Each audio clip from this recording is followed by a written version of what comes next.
Hello, this is Brian Auten of Apologetics315. Today, I'm speaking with Andy Bannister. Andy is the lead apologist for RZIM Canada. He speaks throughout the UK and Europe, as well as regularly in Canada. And he is also a visiting lecturer for the Oxford Centre for Christian Apologetics, the London School of Theology, and Wycliffe Hall in Oxford. And the purpose of our interview today is to talk to Andy about apologetics and allow him to share some insights from his experience. So thanks for speaking with me today, Andy. Hi, Brian. It's great to be with you, and I'm looking forward to chatting with you over the next short while. Well, first off, could you just tell people who are listening a little bit more about yourself and how did you come to be doing what you're doing today? Okay, yeah, great question. I mean, how I came to be involved in apologetics is quite a story, really. It was something I never really planned to do. I kind of kicked off my kind of sort of Christian ministry experience about 20 years ago. I was involved in youth work. I came from a youth work background. I was with Youth of Christ for a while, doing youth ministry in sort of schools and churches. Moved into full-time Christian schools work, so doing sort of RE lessons, lunchtime clubs, Christian unions, all that kind of stuff. And then in the kind of late 1990s, I accidentally stumbled into a seminar on apologetics to Muslims being run by a good friend of mine, Jay Smith, who's fairly well known for these things, and just found the whole area of Islam really, really fascinating. It just kind of really set my kind of heart on fire, really, and alight, and found this really interesting topic. And so started getting involved in evangelism on the streets of London at Speaker's Corner on a Sunday afternoon among Muslims, and found the Muslims there asking me questions I couldn't answer. And so I would sort of spend my first few weeks lying awake at 3 a.m, worrying and thinking that I'd backed the wrong horse spiritually because the Muslims had all these great questions for which I didn't have answers. But that got me reading, and through that I discovered apologetics. Basic stuff at first, moving on to more complicated stuff.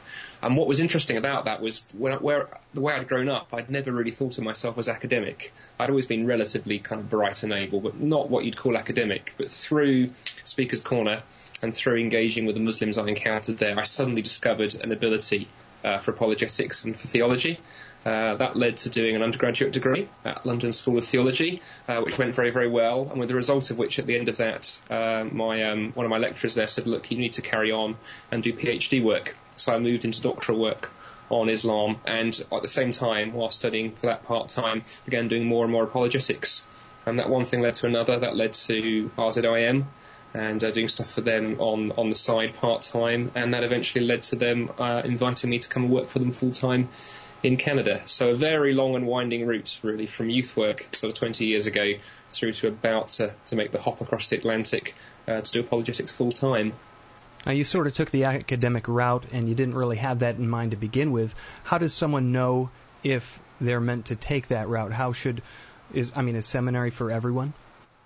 Great question. I think seminary isn't for everybody, although if you're going to want to go into apologetics more professionally, let's put it that way, or spend more of your time doing apologetics, it might be helpful. I think in terms of sort of assessing whether the more academic route is for you would be two things, really. One would be how you react when you start kind of reading and engaging perhaps with more serious apologetics, more serious writing. That was a clue for me. I think the most academic thing I'd read when I was a youth worker was Stephen Gork-Rogers' little book, It Makes Sense, which is a really good introductory book on apologetics, but you can read it in about half an hour. And I never read anything more complicated than that. And then when I did come across more complicated stuff, suddenly found myself loving it. And, I found myself reading theological works in the bath, which some might consider strange. So that was a clue. And then I think the other thing, it may sound like a cliche, but is to push on doors. I mean, one of the reasons I went to London School of Theology was largely due to the influence of my wife. I'd have to give Astrid credit for this, because I first thought about Bible college, and my first reaction was, it's not for me, I couldn't possibly do it, not least because we couldn't afford it. I looked at our kind of monthly income and thought, there's no way we can afford for me to stop earning and go to Bible college. And actually it took my wife to go, let's sit down and go through the figures together. And when we did that, worked out we could probably just about afford it. We'd be on the breadline, and it was really her encouragement to go, look, apply, see what happens, see what they say. So I think see how you respond to reading, and then push on doors, and make sure you've got the encouragement and support of your spouse if you're married too. Makes a big difference. Now, you mentioned that particular book being influential to you. Were there any other books that were influential or particular apologists that have been most influential to you? That's a great question, actually, looking back, having now been doing this for a few years. I think in terms of apologists, I'd start with that angle. Who's been influential? I think in no particular order. I think I'd probably go for a cliche to begin with and say C.S. Lewis, because some of his writings, particularly when I first got going, I just sort of light went on in my head when I read Mere Christianity, and I thought, here is somebody who's saying what I'd sort of worked out for myself, and it was quite empowering to find somebody of his calibre sort of saying similar things. Francis Schaeffer as well, his books very early on touched a real part of me and really inspired me. And then moving to more contemporary guys, one person who most people would never have heard of, but for me was profoundly influential, was a gentleman called Peter Hicks, who taught at London School of Theology for many years. He was professor of philosophy there. And basically it was Peter's influence really, for me, was the icing on the cake, really, in terms of mentoring and coming alongside and encouraging and giving me interesting things to read. He was my pastor for 5 years as well. So he's got quite a lot of stuff out there, more on the philosophy side of things, but also he was a great evangelist. And then in kind of contemporary apologetics today, I think probably I'd mention William Lane Craig, whose writings I think combine philosophical and academic rigour with a real practical application and such a heart for the gospel as well. I think Bill's stuff is amazing and a great place for people to start. What sort of areas of specialization have you chosen, and do you think that Christian apologists in general should specialize? Great question. I think for me, my own areas of speciality, the first would obviously be Islam. It was through encountering Muslims and talking with them that first got me into apologetics. My doctoral research is in Islam, and probably my time is probably sort of 70% of it now spent doing stuff with an Islamic flavour, engaging with Islam. So Islam would be a big area of speciality. Then philosophy, because when I did my undergraduate degree, I specialised, I guess if you were in an American context, you might say majored in philosophy, and then taught philosophy for a while for London School of Theology. So that's always been an interest.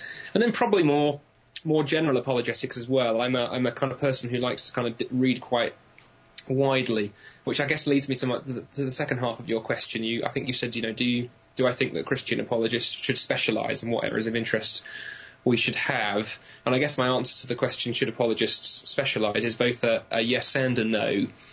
Yes, we should specialise in the sense that you can't be a jack of all trades, so it's worth being an expert in something. Apologetics is such a wide topic that no one person, however brilliant, however many years he or she put into it, you couldn't master the whole thing. So picking wisely and choosing something can be very useful. It can also have multiple payoffs. On the Islam side of things, for example, not only do I use my Islamics material when talking with Muslims, I often use it when talking to non-general secularists, because the ability, if they sort of come out with a kind of all religions are the same, all religions are equally violent, for example, that's a common idea that you hear thrown around. The ability to go, well, actually, I specialise in Islam, and I can contrast the two for you quite happily, is quite a powerful argument. So specialisation is great, but then the other half of my answer would be to focus on something that my current favourite author, I go through phases with favourite authors. My favourite author, my current bedtime reading, is F.W. Boreham, a great kind of Australian Baptist preacher and essayist, and he wrote a wonderful little essay in one of his books called A Slice of Infinity, and his argument was, as Christians, we don't need to be narrow, we should be wide, we should sample infinity in our reading and our thinking. Don't get bogged down or boxed into a corner. Because then you sample all the stuff that's out there. It equips you to engage with a much wider range of people. So sample widely. So take a slice of infinity. Do you think there is any particular area that is essential that an apologist should have a good dose of? Yeah, another good question.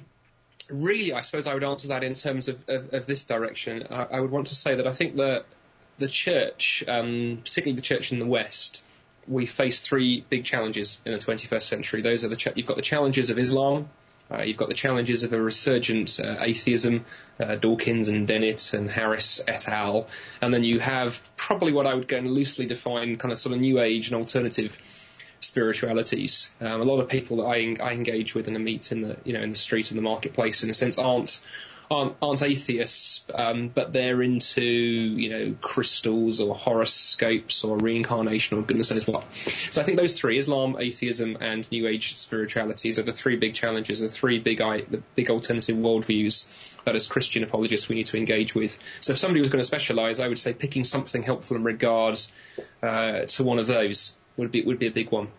What role do you think just general philosophy training will play overall for an apologist? I think general philosophy training can be really useful. I think one of the best things about philosophy is it teaches you how to think.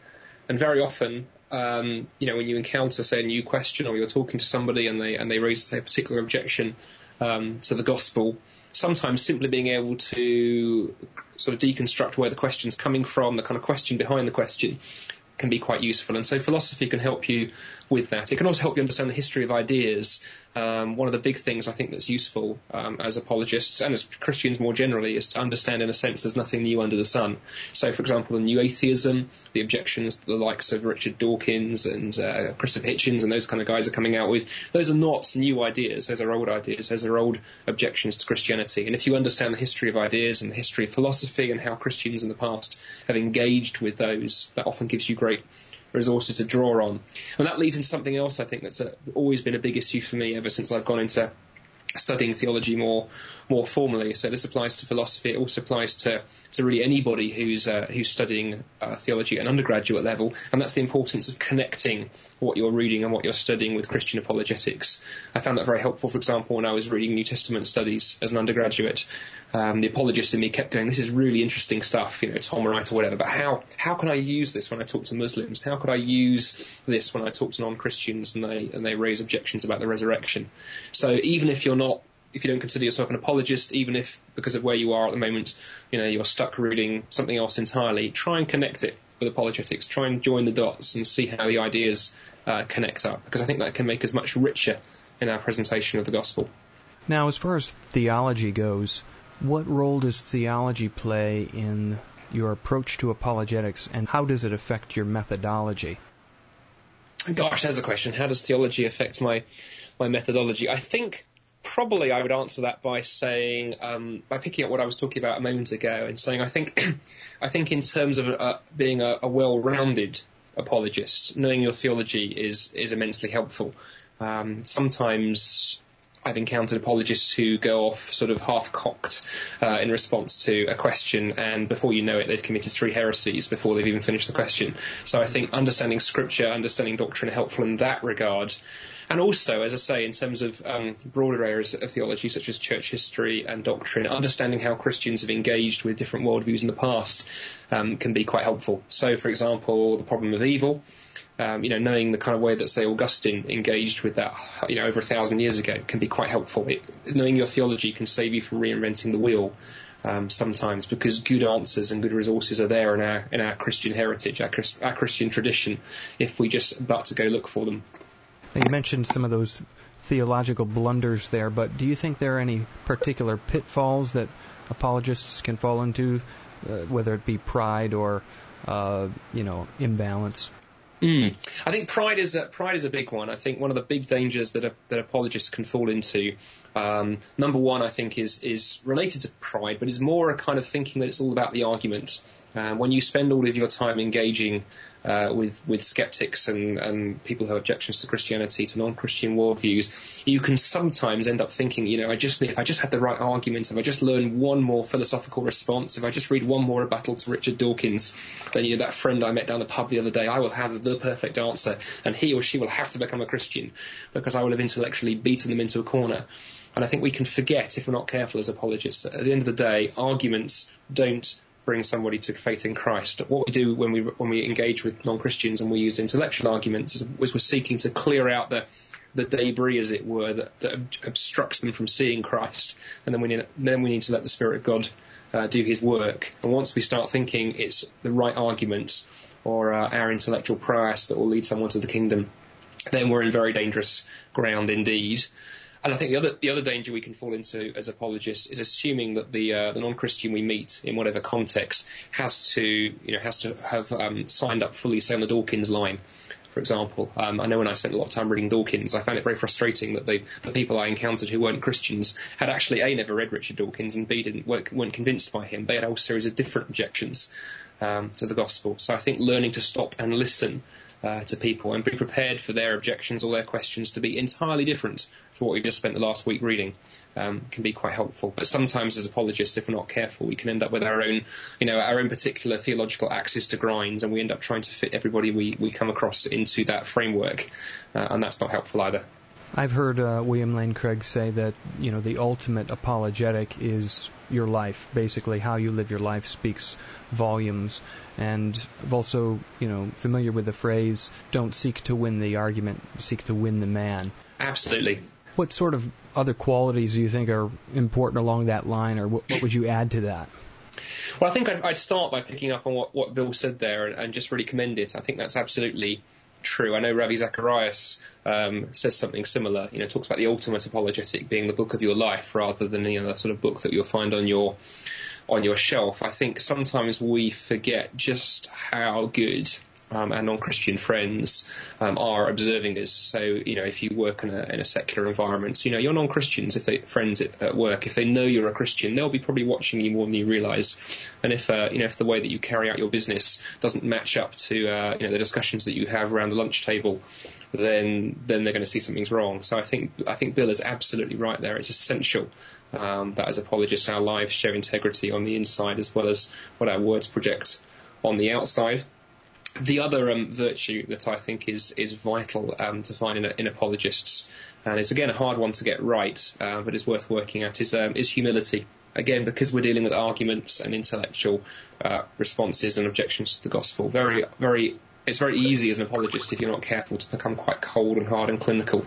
And so I think trying to manifest humility, the willingness to recognise that actually just because somebody isn't a Christian, they actually might have a very good point. This happens with Islam quite a lot. It's quite hard as Christian when you first get engaged with Muslims as an apologist. You want to kind of win every point, and you want to paint Islam as bad in every facet of the entire worldview. And I think actually humility kicks in eventually when you're able to say, well, actually, there are aspects of the Islamic worldview, there are aspects of Muslim culture that are actually good and laudable, and the West can learn from. The emphasis on family, for example, rather than the rampant individualism we have here in the West, and the ability to see the good in the person you're engaged with is vital. I think the ability to ask questions, the ability to listen. So I think having a humble heart in your apologetics is vital as well. As you're working with Ravi Zacharias International, one of the things that I appreciate and is notable about Ravi is his use of story, and I would call it positive rhetoric. Emotional appeals without violating logic, and really pulling on the heart of people. Now, what role do you think story and good rhetoric play in interactions? I think stories and appealing to the emotions are vital. I think for two reasons. I think one is that we can easily forget that the kind of questions and objections that people raise to the gospel, sometimes the question they're raising, the objection they're raising, is not actually the reason they're not a Christian. The question is actually a front. It's the real issue is lurking behind the question. So one of the best examples on this is if somebody, non-Christian, in a Q&A session, it raises something like the problem of evil. One of the most important things you can do as an apologist is to try and discern, are they raising that question just as an intellectual exercise, or are they hypothetically raising that question because just the other week their beloved grandma died of cancer? If it's the latter, and you launch off into a 5 minutes philosophical articulation of the free will defence, quoting 5 different philosophers and employing all kinds of different bits of logic, probably you'll win the argument, but you'll lose the person. Because the reason they have a problem with suffering, the reason that's a problem for them in terms of coming to faith, isn't the intellectual one, even though that's how the question is manifested. The problem is a heart one, because emotionally they're hurting. And so I think it's vital as apologists that we learn to see behind the question. Why is someone asking the question they are? So I think that's number one. I think in terms of the emotional response to connecting with the person rather than just connecting with the question. But in terms of story more generally, I think stories are very non-threatening. That's the other reason I think they work. People love stories. Human beings love stories. You can see that you see that writ large in our culture. People respond well to stories. There's something inherently human about telling stories to one another. So I think if you can use the power of story as an apologist, as a communicator, then you can win people over, even though they might not necessarily subscribe to all of the arguments that you then go on to make. You wheel them in. I think we saw Jesus doing this masterfully in the parables. I think it's no mistake that time and time again, when he was asked a question, he'd respond with a story. In my work with Muslims as well, I think I've seen this particularly. Muslim culture is replete with stories. Muslims love stories more than any other people I've encountered. And so again, I've often found, whereas, you'll be talking to a Muslim, and if you were to raise the issue of, say, the divinity of Christ, you could end up in an extremely intricate argument and heated discussion. On the other hand, if you turn around and go, look, the Quran says that Jesus taught people and told stories, would you permit me to share one that he told from the pages of the Gospel?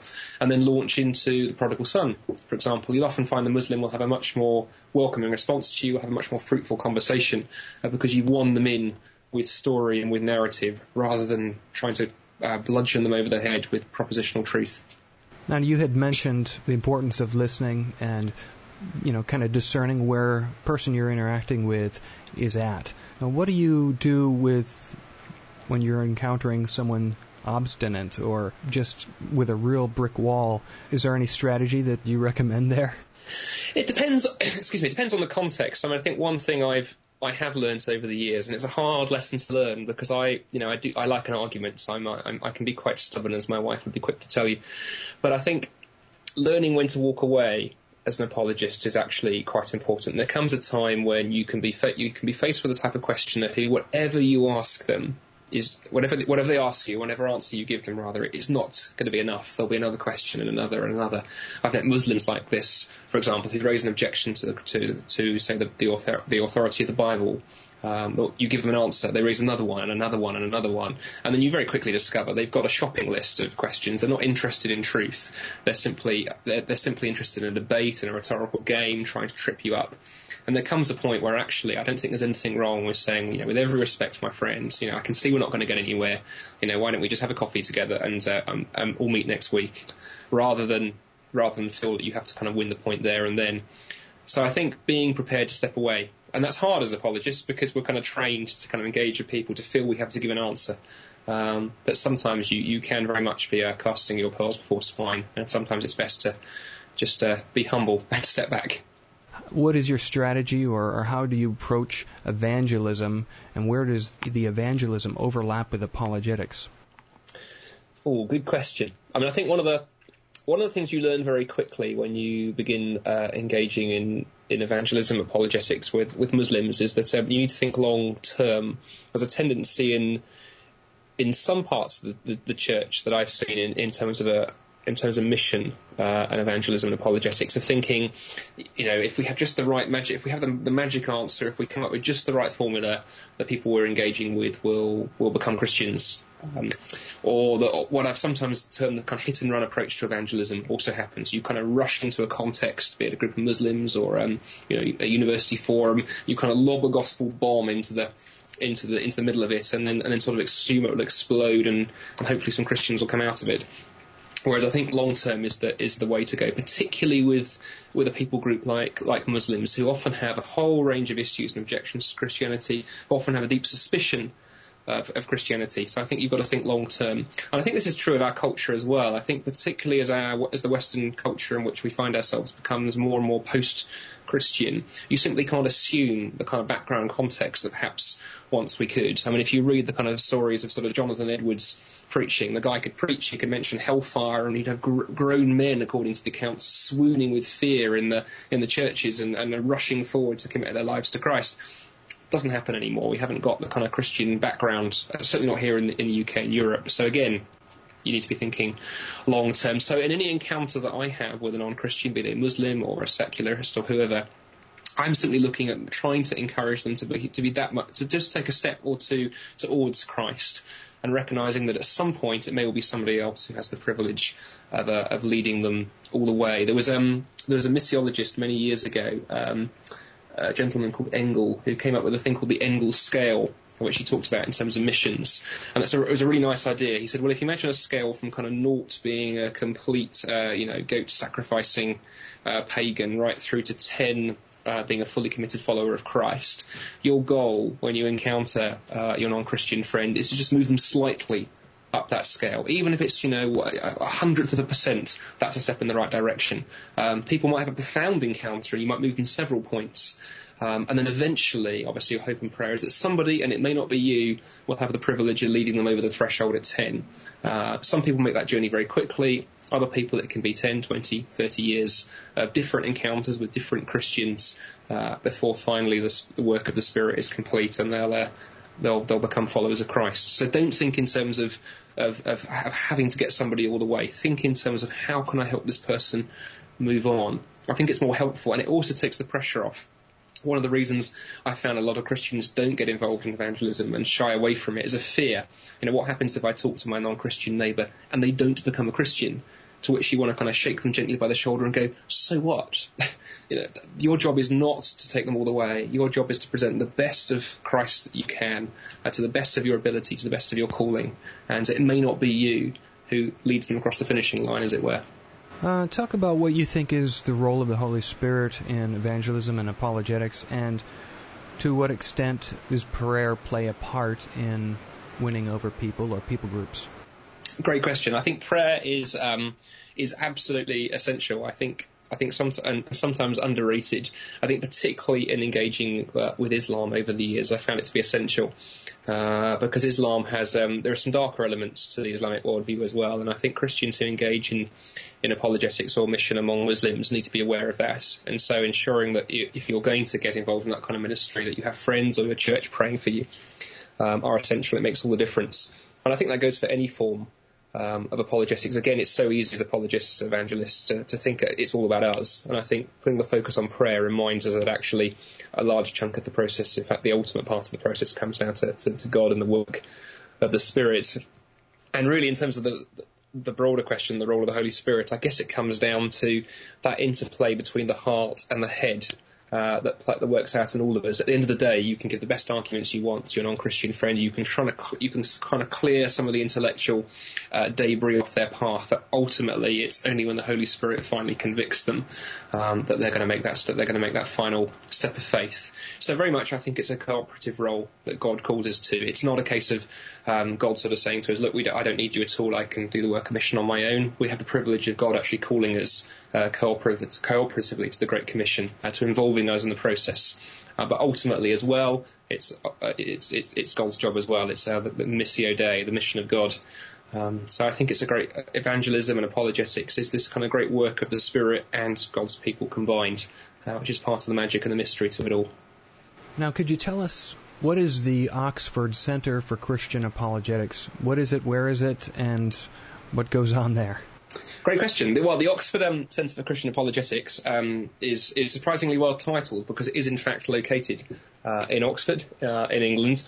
And basically, OCCA, as we call it for short, it's a partnership between Revi Zacharias International Ministries and an Anglican training college called Wycliffe Hall in Oxford. And basically what OCCA is it's a 1-year intensive program in apologetics for people who want to study apologetics in great depth. And it's taught by some of the finest minds and best practical exponents of apologetics we have over here. So everyone from Alistair McGrath to Michael Green, J. John, John Lennox, Ravi, Michael Ramsden, and people of that ilk and that calibre. So for people who've got the time to take a year out and come and study in detail, it's a fantastic opportunity. And it's a combination too of the practical and the academic. So you get the academic study, you read and you think and you write and you study, but it's also a very practical course as well. You're involved in a local church, you go on missions regularly, you're engaging with non-Christians. So it's a really clever synthesis of both the learned and the experienced.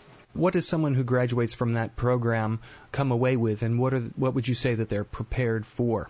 Okay, well, I'd say they come away with some of the best apologetics training I think you can get, certainly in Europe at the moment. I know in the USA there are places like Biola that offer a fantastic kind of equivalent in some of their courses to Ocker. But here in the UK, there's nothing quite like it. So you get one of the best courses I think that money can buy at the moment. You'll get a course that's just about to be accredited by Oxford University. So you get a certificate that's accredited by Oxford. So you get which Oxford being a name that carries cachet in many parts of the world. So if you want to go on to further study, that's quite useful to have in your academic CV.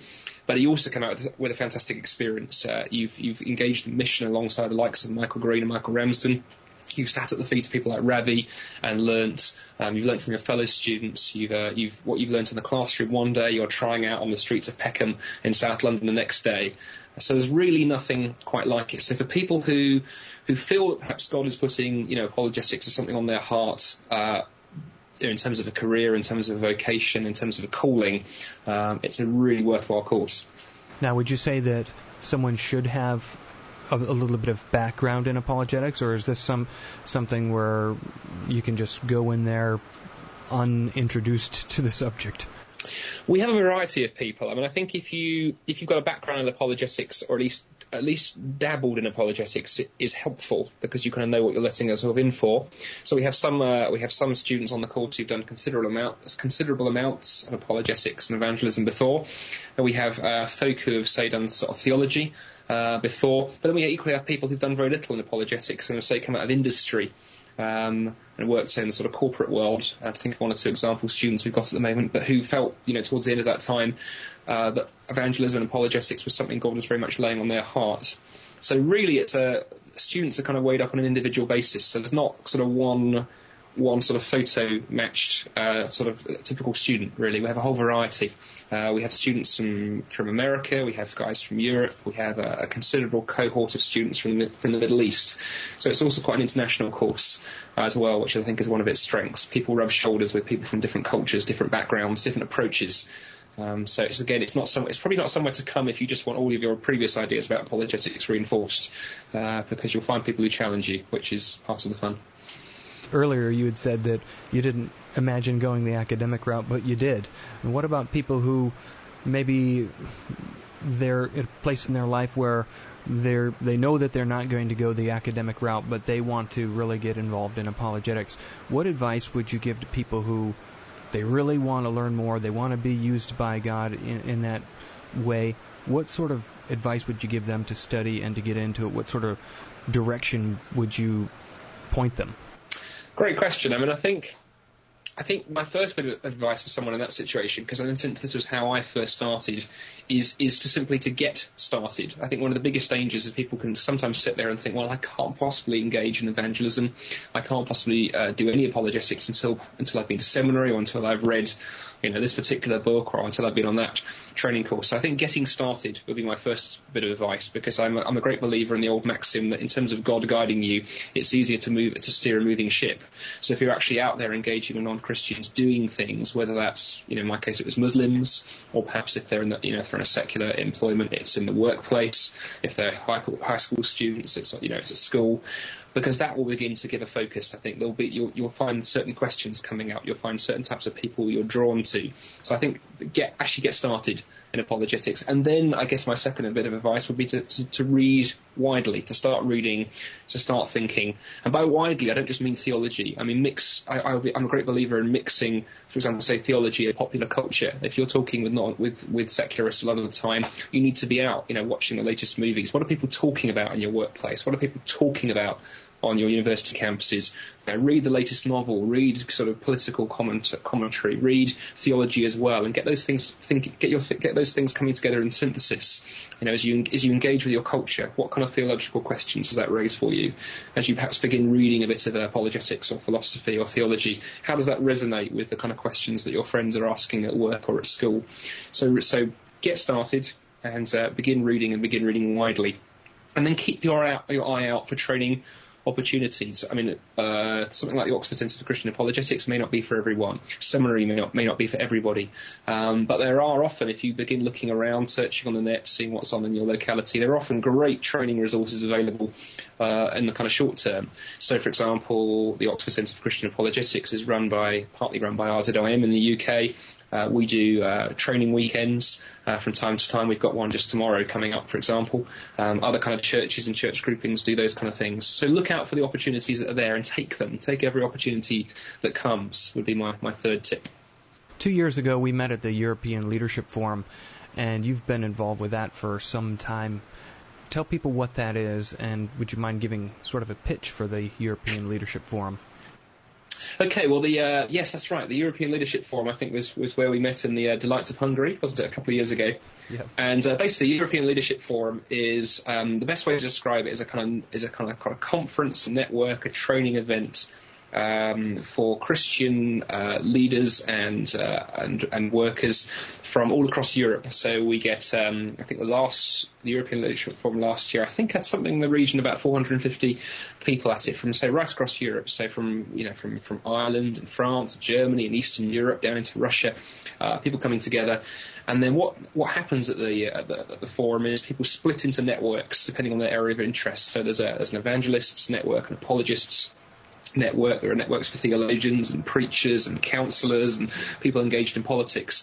And what the ELF, the European Leadership Forum, tries to do is bring together really great teachers and educators and trainers to then equip and resource people, say, from across Europe to best minister in those fields. And I think one of the real strengths of the European Leadership Forum is the Eastern European connection. We are so blessed here in the West. In fact, sometimes I think we forget just how blessed we are with resources. We have great books, we have great churches, we have great teachers and trainers.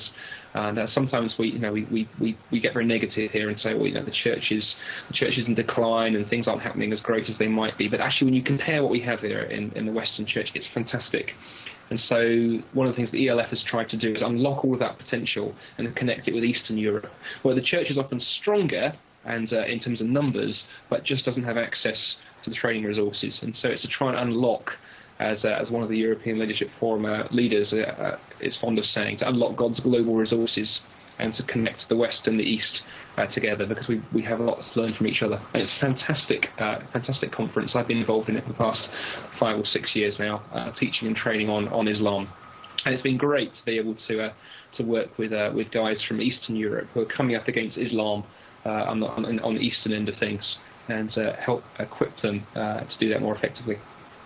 The blog posting with this podcast, we're going to provide links to some various resources.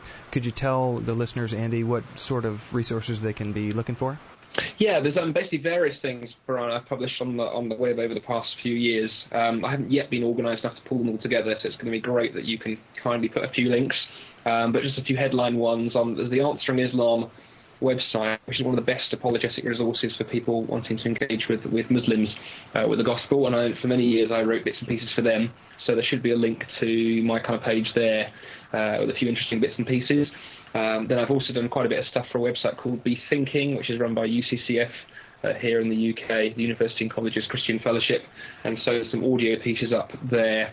And then there should also be a link by the Wonders of Technology to my own website, which is very much a work in progress, but on there people can find several papers that I presented at a couple of conferences last year, covering both Islam and some stuff on the new atheism. I think from memory is up there. So various bits and pieces, and obviously as I move to work with RZIM full time in Canada, the RZIM website is a place to keep a watch on as well, because they're very keen to begin getting my material out there. So watch this space is also an answer. Thanks so much for taking the time to speak to me today, Andy. Well, it's been great chatting to you, Brian, and I hope people enjoy listening to our conversation. Great. Well, look at today's blog post to find Andy's resources and ministry online. This is Brian Otten of Apologetics315, and thanks for listening.